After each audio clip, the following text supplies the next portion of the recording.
To me, one of the most important concepts that we put into this book, and people should be aware of, is I have always tried my best to teach as a trainer that people need to take this big dollar sign, and you can see the dollar sign, there it is. They need to take that dollar sign and pretend it's a big S and make that the S in the word service. And that's one of the things you and I believe so much in, that we are servants.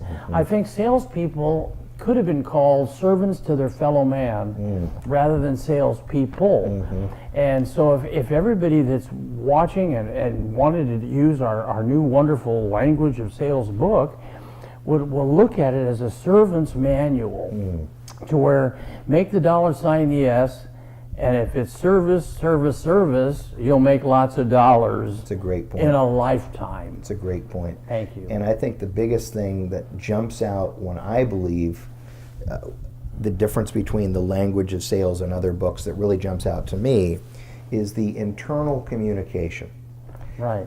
Equaling external results. So when I think of your career, for example, and the communication that you had to yourself in your bedroom when your father told you that you wouldn't amount to anything, and you said, I'm going to prove him wrong, I'm going to prove them all wrong.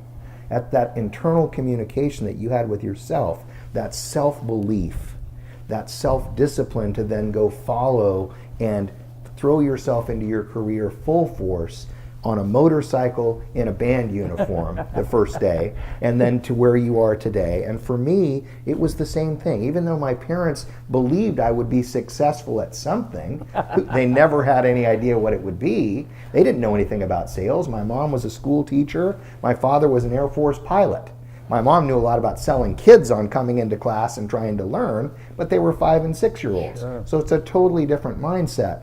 But for me, it was about that internal communication and telling myself every day, Andy, you can do this. Andy, you can be your best. Don't worry about what everybody else is doing. Just go out and be your best, get the most results that you can for your people you're serving, and that will automatically come back to you, just like you said in the service. Right on.